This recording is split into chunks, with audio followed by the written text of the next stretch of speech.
Howdy ho, everybody, and to the person I'm responding to on Twitter. It's been another week at work. You know, tired as usual, but the week is finished. And nonetheless, my expensive hobby, they ain't gonna pay for themselves. So, the person who I'm responding to, obviously, and all my other viewers, I want to show you some tweets. Person said, you know, if you're watching, I hope you actually listen and maybe get a little bit more information, because I think that the reason you say the things you do, tweet the things you do, uh, is because of the fact that you'll take anybody with an opposing opinion. And, well, let the picture speak for itself here.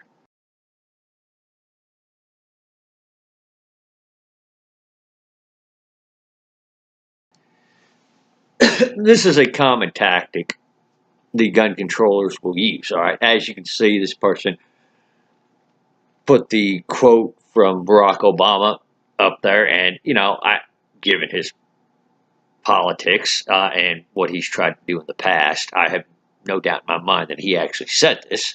But a common tactic of people on the Gunsense side is they'll point at the gun lobby, as the reason why Congress won't pass their laws, even though, well, I'll show you the next tweet.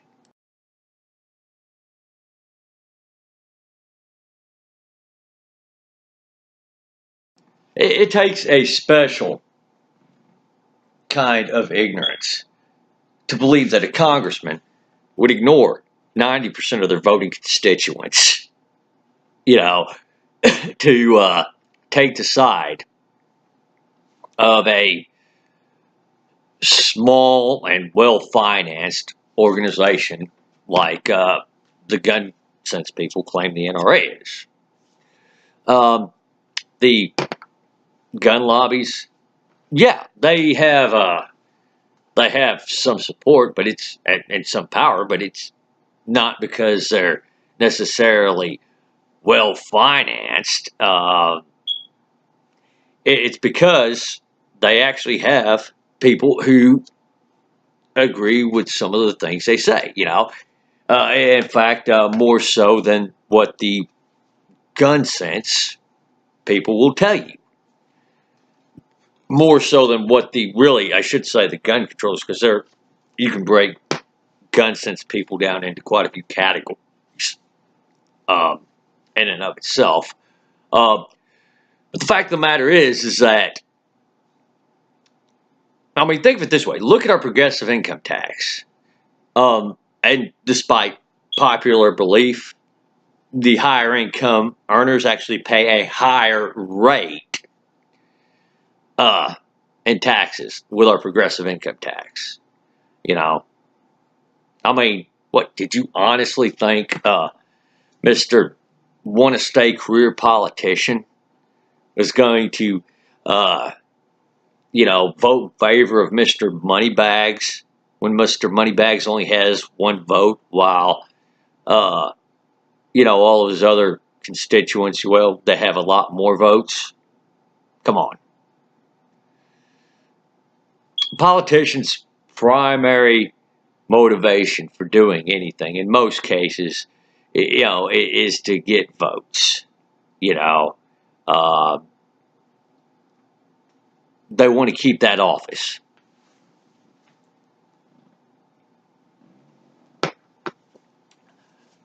There is a point, obviously, however, when, some of them do reach a point where they think they're untouchable, and, kind of like Hillary Clinton, find out they're not. But for the most part, you have to be pretty crazy to think that a senator or a representative is going to vote against a bill that 90% of their constituents want.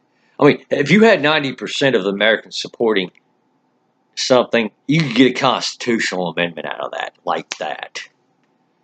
I mean, if those universal background checks were supported by 90% of the population, the Manchin-Comey bill would not have failed. You know? Now, I could drive that point home all day and all night. I mean, it's pretty self-evident if you take 5 minutes to think about it. But, you know, what kind of struck me is this response here.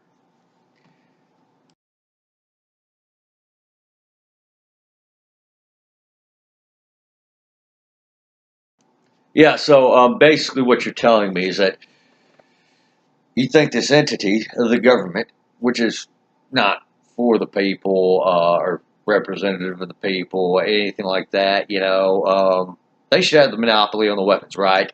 They should determine who, if any, has access legally to any sort of firearm, or, you know, anything like that, right? Makes perfect sense, huh? I'm so sorry. Sorry, I'll stop laughing. Okay. All right. I'm gonna try to not laugh so much, and I'm gonna try to not be so insulting to you here. What in your mind is a government for the people? Hmm? Is it a government that executes the will of a simple 51% majority? I mean, that is the majority of people, right? Um, and what if 51% of people decided it should be law that we say stone gays to death? You know, what if 51% of the people think it's a good idea to bring back slavery and really put all the blacks back on the plantation? Are you going to sit there and tell me that, well, 51% of people support that, so that's okay, and we should just let that pass because that's the will of the people? Well, I understand in your case, um, you wouldn't care what the actual numbers were. You just, you know, do some mental gymnastics and say, well, 90% of the people support your side, but somehow the other law got passed, you know. So, yeah, sometimes, you know, just because 51% of the people say something's a good idea to enact in law doesn't always make it the case, right? You go to the other extreme. We have a government that, you know, acts in the people's best interest, despite what the majority of people want. You know, just completely throws that out, and we just have the government dictate to everybody else. Hmm. How do you think that's going to turn out? I mean, well, I mean, you can go with Stalin's gulags and, you know, forced labor camps and the untold millions that starved. You can go with Hitler, you know, who thought it was a will of the people to start conquering other nations. You know, start gassing Jews. And, well, it wasn't just Jewish, by the way, that he went after.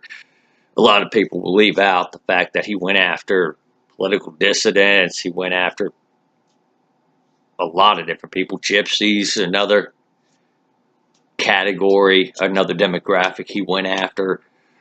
So, you know, maybe having a dictator or an oligarchy, one of the two, you know, isn't the best option either. You know, or you can go with what our founders had in mind, and that is a rule of law to allow the individual themselves as much freedom as they could to make the choices with their lives that they chose to, and only pass restrictions that were necessary to maintain order, to maintain some form of law. You think that that may be the best option? Yeah. And by the way, if you think gun control uh, actually has any effect in stopping crimes, go to my with comparing apples to oranges video, and I'll put the link in the description on that one. You guys really have no evidence that any of your restrictions on the ownership and carry of firearms does anything to prevent crime. However, there is some strong evidence to suggest that more permissive self-defense laws and more permissive concealed carry laws, do have an effect. So I invite you to check that out. But let's look at another tweet here real quick.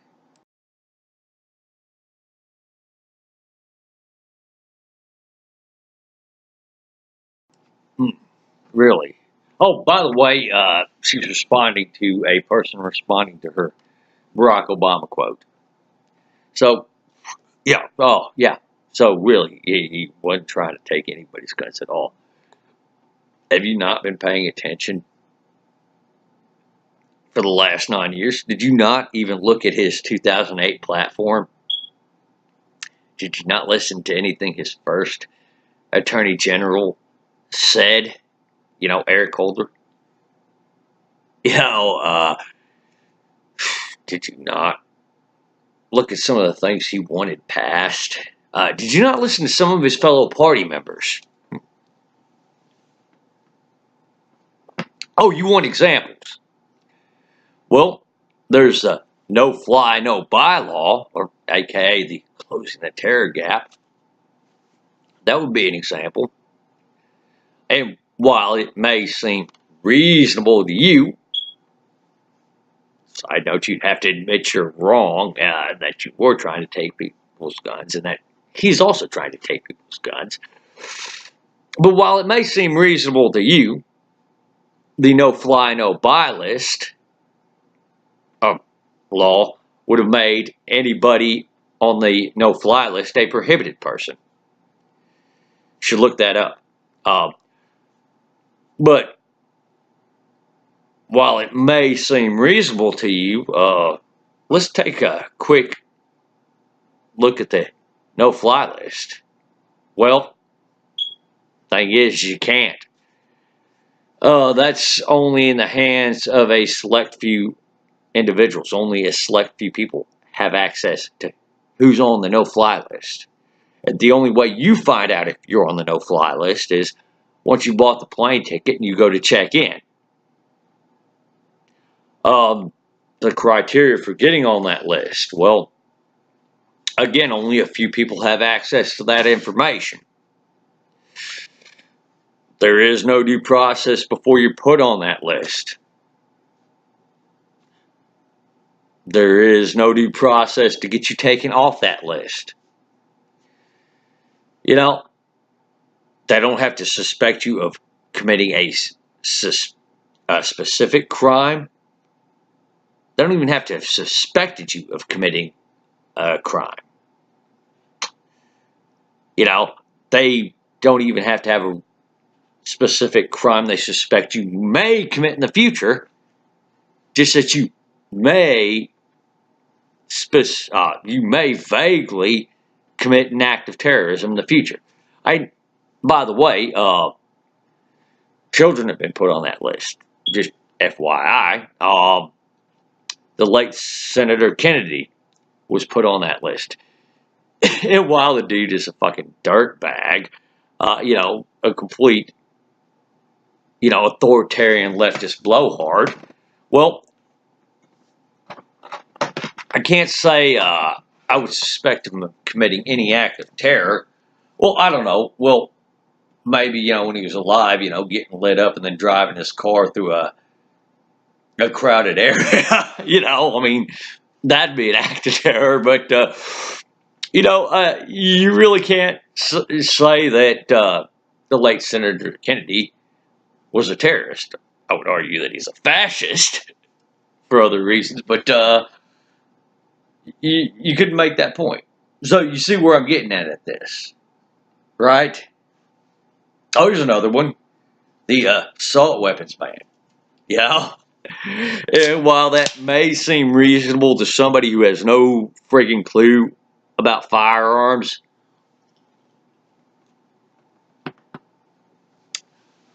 yeah, every rifle on that rack would fall under the California definition of an assault weapon, and probably the 2013 proposed assault weapons ban by Dianne Feinstein. I think the one on the bottom might not fall under the 94 ban. In fact, I'm pretty sure it doesn't fall under the 94 ban, but oh, you didn't know. There are several different definitions to an assault weapon legally, depending on which proposed law you look at, by the way.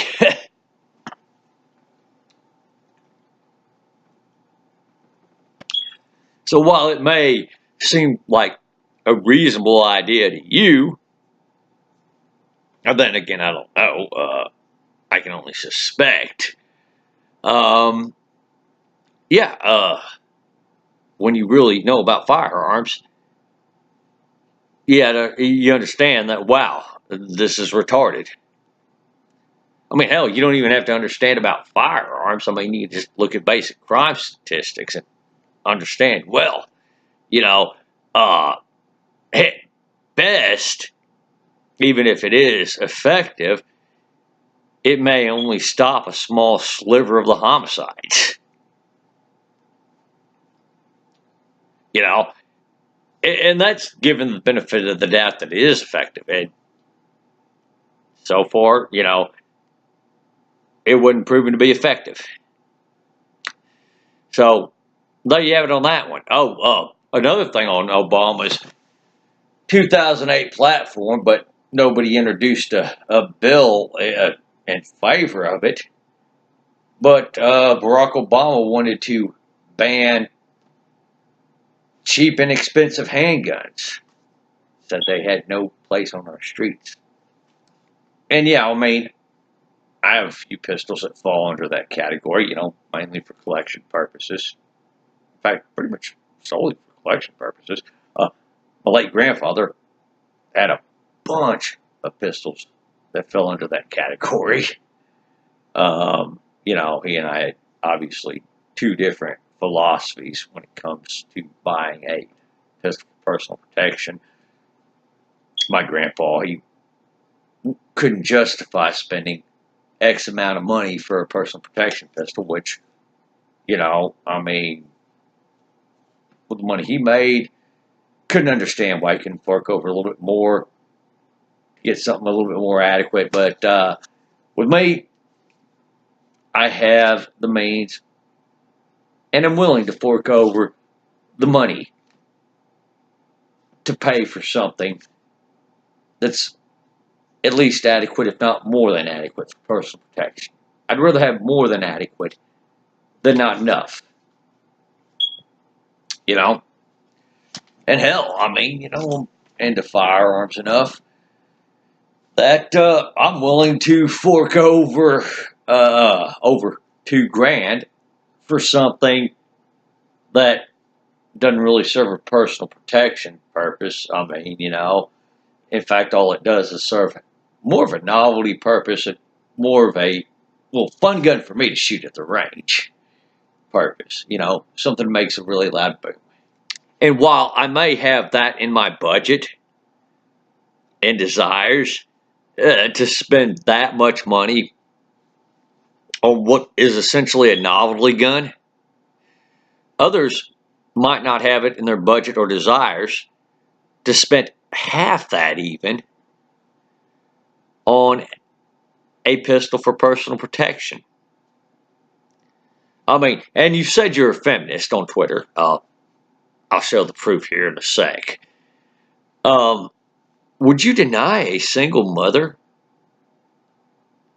legally an ability to purchase what she could afford for personal protection on her budget? Would you? I mean, there's this misconception about me in some internet communities, namely the blog of the manly, that I somehow hate single mothers. I just think it's bad advice for guys to marry them. You know, but at the same time, you know, I perfectly understand somebody's willingness to spend what they can to buy a pistol to protect themselves and their children. Would you be able to sleep at night knowing that you denied some mother and her kids the only chance they had for survival against some violent thug? Against, I don't know, maybe it's some home invaders that came in to steal some stuff, and the family was home, and, you know, decided they were going to do some things else. Would you deny that to them? I want you to take a look at this real quick.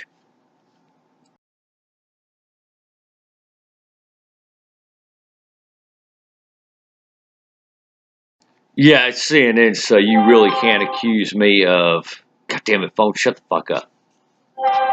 My buddies have no life, do they? Um, but yeah, it's CNN, so you can't accuse me of going some NRA propaganda site and just pulling it off there and showing it to you, you know. So seriously, guys.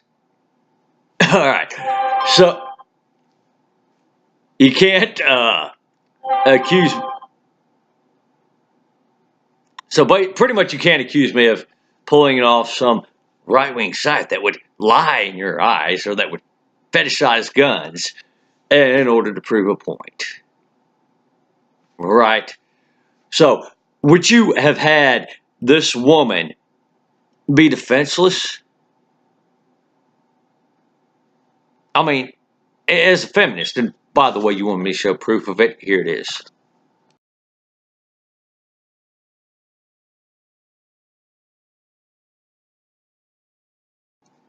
All right. So you said it yourself, you're a feminist. And by the way, less than 20% of Americans are feminists.